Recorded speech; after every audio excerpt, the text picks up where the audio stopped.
तक। तो जिस तरीके से मैं आपको सोल्व करवाता हूँ ग्राफ का क्वेश्चन, उसी तरीके से आपको करना है। आपका एग्जाम हो, टेस्ट हो, प्री बोर्ड हो, कोई भी एग्जाम हो आपका, उस एग्जाम में आपको ऐसे ही ग्राफ का क्वेश्चन सोल्व करना है ताकि आपको पूरे मार्क्स ग्राफ में मिल जाएं।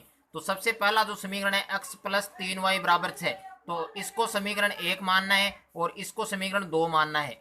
ओके, तो सबसे पहले आपको लिखना है कि समीकरण 1 से हल करने पर, समीकरण 1 से हल करने पर या सरल करने पर, तो जो पहला समीकरण है हमारा, सबसे पहले हम उसको सॉल्व करेंगे। अब समीकरण हमारा 1 है x प्लस 3y बराबर 6। ओके, तो ये समीकरण लिखना है आपको x प्लस 3y बराबर 6। अब इस समीकरण में आपको या तो आप x जो अज्ञात मान है, अज्ञात मान इसमें एक x है और एक y है, दो अज्ञात मान है, तो इसमें एक के बराबर आपको मान पुट करना है। अब आप इसमें कोई भी संख्या रख सकते हैं, इसका मतलब ये नहीं है कि यहाँ पर जो बराबर में जो नंबर दे रखा है उसके हिसाब से आपको नंबर रखना है।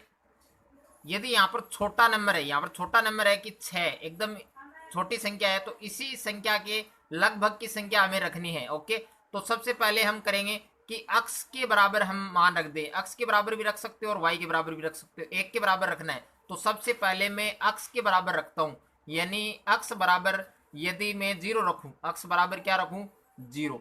अब ये 0 हम कैसे रख सकते हैं, उसका क्या कारण है, तो आपको यहाँ पर रफ काम करना है। यहाँ पर रफ काम करना है आपको, रफ में आपको समीकरण लिखना है x प्लस 3y बराबर 6। ओके, अब मान किसके बराबर रख रहे हो आप, x के बराबर कितना रख रहे हो, 0। यानी मान लीजिए मैंने x की जगह कितना रख दिया, 0 रख दिया। अब ये नंबर प्लस का है, ये इधर जाएगा तो किस में होगा, माइनस में होगा। बस इतना आपको ध्यान रखना है, ये प्लस का है, इधर जाएगा माइनस में होगा। अब 6 में से 0 हम घटाएंगे तो 6 ही बचेंगे। तो 3 के टेबल में 6 आते हैं, यानी जो 3 का पहाड़ा हम लिखेंगे तो उसमें 6 आता है 2 बार। ओके, यानी 3 है वो 6 से पूरी तरीके से विभाजित है, 3 का भाग 6 में पूरा जाता है, तो इसलिए हम x की जगह 0 रख सकते हैं। तो x की जगह मैंने कितना रख लिया, 0 रख लिया। प्लस का कितना है, 3y, और बराबर में कितना है, 6। ओके, अब इसको आगे हम सरल करेंगे तो 3y बराबर, ये प्लस का इधर जाएगा, किस में हो जाएगा, माइनस में।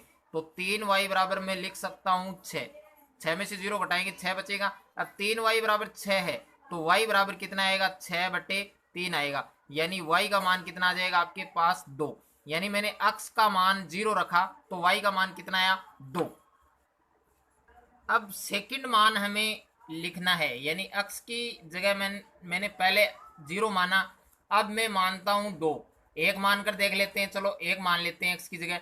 तो ये एक प्लस का इधर जाएगा माइनस में हो जाएगा, तो 6 में से एक माइनस करेंगे कितने आएंगे, 5। 3 के टेबल में 5 नहीं आते हैं तो ये एक नहीं रख सकते हैं। उसके बाद में कितने रखेंगे, 2। ओके, अब 6 में से 2 माइनस करोगे तो कितने बचेंगे, 6 में से 2 माइनस करोगे 4 बचेंगे। तो 3 के टेबल में 4 आते हैं, नहीं आते हैं, तो ये भी नहीं रख सकते हैं। उसके बाद में कितना रख के देखेंगे, 3 रख के देखेंगे। तो 6 में से 3 माइनस करोगे तो 3, और 3 के टेबल में 3 आता है, इसलिए हम 3 रख सकते हैं। तो x का जो सेकंड मान आपको रखना है वो कितना रखना है, 3 रखना है। x का दूसरा मान आपको कितना रखना है, 3 रखना है। ओके, अब x की जगह मैंने कितना रख दिया, 3 रख दिया, और प्लस का कितना है, 3y, और बराबर में कितना है, 6। इस समीकरण को देख लो आप, x की जगह मैंने 3 रख दिया, 3y और 6। अब 3y को इधर लेके आएंगे तो 3y बराबर, ये प्लस का है, पक्षांतरण कर देंगे इसका तो माइनस में हो जाएगा। अब 3y बराबर 6 में से 3 घटाओगे कितने बचेंगे, 3। ओके, अब y बराबर कितना आ जाएगा आपका, 3/3, यानी 3 में 3 का भाग देना है, तो y का मान कितना आएगा आपके पास, 1। यानी मैंने x का मान कितना रखा, 3 रखा, तो y का मान कितना आया, 1 का आया। अब तीसरा मान रखना है आपको, तो x का तीसरा मान हम कितना रख सकते हैं वो देखो आप। तो 4 रखेंगे तो 6 में से 4 माइनस करेंगे 2 बचेंगे, 3 के टेबल में 2 नहीं आते हैं, और 5 रखेंगे तो 1 बचेगा, ये भी नहीं होगा। 6 रख के हम सोल्व कर सकते हैं इसको। ओके, और इसका एक ट्रिक मैं आपको बता देता हूँ कि जो सेकंड मान हमने रखा है उसका डबल कर देंगे। सेकंड मान क्या है, या फिर जो x का मान हमने यहाँ पर प्लस का रखा है 3, तो तीसरा जो वैल्यू निकालेंगे उसमें माइनस का रख के भी हम इसको सोल्व कर सकते हैं, ये हो जाएगा। ओके, आप 2 मान भी रख सकते हैं, लेकिन अधिकतम आपको 3 मान रखने हैं, 3 मान से ज़्यादा नहीं रखने। आप 2 भी रख सकते हैं, 3 भी रख सकते हैं। तो तीसरा जो मान रखना है आपको, या तो माइनस का 3 रख लो या फिर प्लस का 6 रख लो। तो हम प्लस का रख के बता देता हूँ मैं आपको, और नेक्स्ट वीडियो में मैं आपको माइनस का नंबर लेकर भी सिखाने वाला हूँ। तो इसमें मैं आपको प्लस का लेके दिखा रहा हूँ। अक्स बराबर कितना रख देंगे, 6 रख देंगे। ये 6 कहाँ से आया ये भी मैं आपको बता देता हूँ। इसका डबल करके आपको तीसरा मान मानना है। ओके, अब अक्स की जगह आपको कितना रखना है, 6 रखना है, और प्लस का कितना है 3y, और बराबर में कितना है 6। अब इसको सोल्व करेंगे तो 3y बराबर, ये प्लस का 6 इधर जाएगा, किसका हो जाएगा, माइनस का। अब 3y बराबर 6 में से 6 माइनस करेंगे, कितने बचेंगे, 0। y बराबर कितना आ जाएगा आपका, 0/3। तो y बराबर 3 को 0 से भाग देंगे तो कितना आएगा, 0 आएगा। तो पहला जो समीकरण है वो हमारा कंप्लीट हो चुका है। अब इसकी हमें टेबल बनानी है। अब टेबल किस तरीके से बनानी है वो भी मैं आपको बता देता हूँ। इस तरीके से आपको टेबल बनानी है। ओके, जो पहला कॉलम है इसमें आपको अक्स रखना है और इसके नीचे आपको वाई रखना है, यानी अक्स का मान है वो आपको ऊपर रखना है और वाई का मान आपको नीचे रखना है। अब अक्स की पहली जो वैल्यू है वो हमारी है 0, 0 रखा, तब वाई का मान कितना आया हमारे पास 2। अक्स का सेकंड मान कितना है 3, वाई का मान कितना आया 1, और अक्स का लास्ट जो मान है थर्ड मान है वो हमने 6 रखा, तब वाई का मान कितना आया 0। ये पहला जो समीकरण है वो आपका कंप्लीट हो चुका है। अब सेकंड समीकरण को हम सोल्व करते हैं। ये आपका समीकरण नंबर 2 है, 2x प्लस 3y बराबर 12। तो आपको लिखना है समीकरण 2 को सरल करने पर, यानी समीकरण 2 से हल करने पर या सरल करने पर। तो इसमें आपको किस तरीके से करना है, उसी तरीके से करना है जिस तरीके से हमने समीकरण 1 में किया था। तो सबसे पहले आपको यहाँ पर रफ काम करना है। अब रफ में आपको सबसे पहले समीकरण लिखना है 2x प्लस 3y बराबर कितना लिखना है, 12। इसमें भी हम अक्स की जगह रखेंगे, उसमें हमने अक्स की जगह रखा, इसमें हम वाई की जगह जो मान है वो पुट करके देखेंगे। तो ये 3 है और उसके बाद में गुणा है। सबसे पहले हम 0 रख के देखते हैं। ओके, 0 रख के देखते हैं तो 3 को 0 से गुणा करेंगे 0 आएगा, ये प्लस का है और इधर जाएगा माइनस का हो जाएगा। 12 में से 0 माइनस करेंगे तो 12। अब 2 की टेबल में 12 आता है, यानी हम 0 रख सकते हैं। तो सबसे पहले मैं अक्स की जगह कितना रखूंगा, 0 रखूंगा, यानी अक्स की जगह 0 रखेंगे तो इसका मान है आपके कितना आएगा वो मैं आपको बता देता हूँ किस तरीके से सोल्व करना है। 2x आपको वैसा का वैसा रखना है और प्लस 3, और इनके बीच में निशान किसका है, गुणा का निशान है, और y की जगह आपको कितना रखना है, 0। सॉरी, हम y की जगह 0 रख रहे हैं तो यहाँ पर y की जगह 0 लिखना आपको। ओके, और बराबर में कितना है, 12। इसको आगे सोल्व करेंगे, 2x प्लस 3 को 0 से गुणा करेंगे 0, बराबर में कितना आ जाएगा, 12। अब 2x इसका पक्षांतरण करेंगे, ये प्लस का नंबर है इधर जाएगा माइनस में हो जाएगा, तो 12 में से 0 माइनस करेंगे कितना आएगा, 12। अब 2x बराबर 12 है तो x बराबर 12/2, तो x बराबर कितना आ जाएगा, 6 आ जाएगा, यानी x की वैल्यू कितनी आ जाएगी, 6। y बराबर 0 रखेंगे तब x की वैल्यू 6 आ जाएगी। उसके बाद में सेकंड मान हमें रख के सोल्व करना है। तो 1 रखेंगे तो 3 को 1 से गुणा करेंगे 3, 12 में से 3 माइनस करेंगे 9, 2 की टेबल में 9 नहीं आता है तो उसके बाद में 2 रखेंगे तो 3 दूनी 6, 12 में से 6 माइनस करेंगे 6, और 2 की टेबल में 6 आता है, इसलिए जो दूसरा जो मान है वो हम कितना रख सकते हैं, y की जगह हम कितना रख सकते हैं, 2 रख सकते हैं। तो y की जगह में 2 रखना है और इसको आगे सोल्व करना है। तो ये 2x वैसा का वैसा आ जाएगा, प्लस 3 गुणा y की जगह आपको कितना रखना है, 2, और बराबर में कितना आ जाएगा, 12। अब 2x प्लस 3 दूनी 6 बराबर में 12।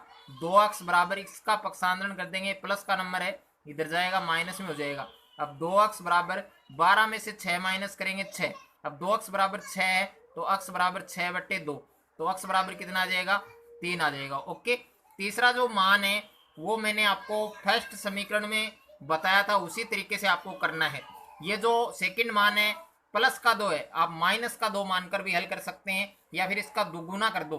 तो y का मान कितना रखेंगे, तीसरा जो मान है वो y का मान कितना रख ले, 4 रख ले। ओके, इसका डबल कर दिया मैंने। अब इसको सोल्व करेंगे तो ये आ जाएगा आपके 2x प्लस 3 गुना 4 बराबर में कितना है, 12। अब 2x प्लस 3 को 4 से गुना करेंगे 12 बराबर में 12।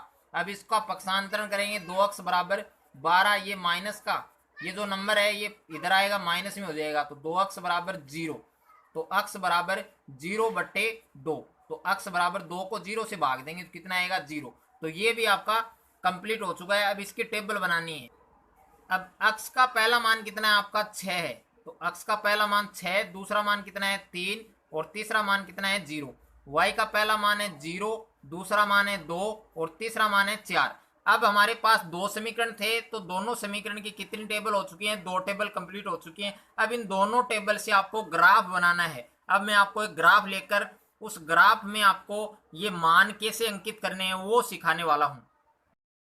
तो आपको लेना है ग्राफ। ग्राफ लेने के बाद आपको एक लाइन ऐसे खींचनी है और एक लाइन ऐसे खींचनी है, यानी प्लस बनाना है आपको। अब यहाँ पर आपको क्या लिखना है? यहाँ पर आपको 0 लिखना है।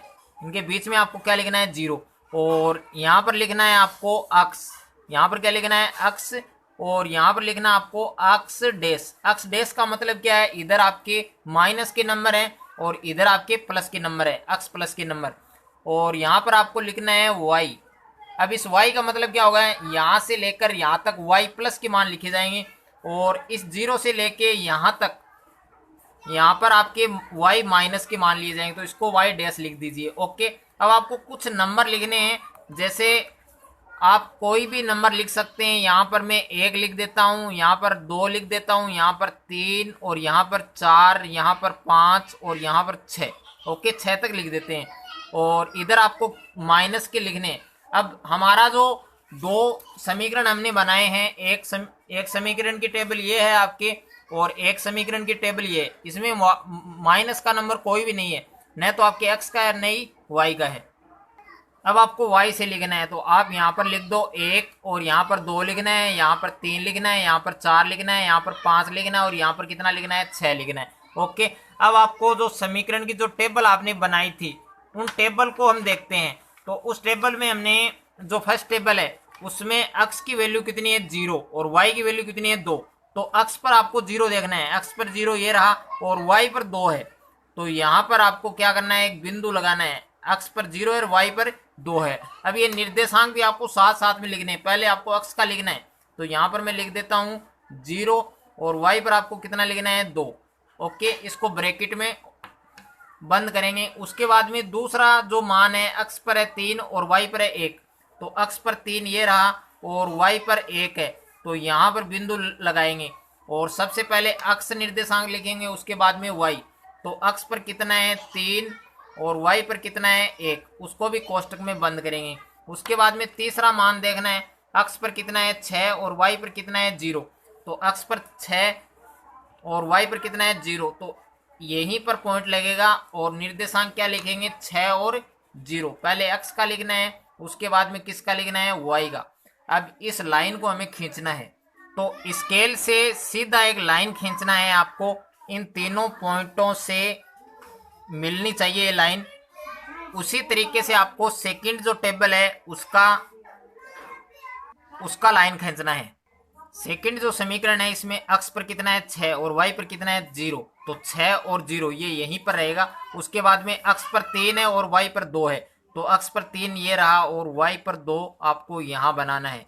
और यहाँ पर आपको निर्देशांक भी लिखने हैं, 3 और 2। ओके, उसके बाद में तीसरा मान है x पर 0 और y पर कितना है? 4। तो x पर 0 ये रहा और y पर 4 ये रहा। अब इन तीनों पॉइंट्स को आपको मिलाना है, और किस तरीके से मिलाना है वो आप देखना। तीनों पॉइंटों से लाइन है वो मिलकर जानी चाहिए, तभी आपका ये करेक्ट होगा। तो इस तरीके से आपको ग्राफ बनाना है, और उसके बाद में लास्ट में आपको पैमाना लिखना है।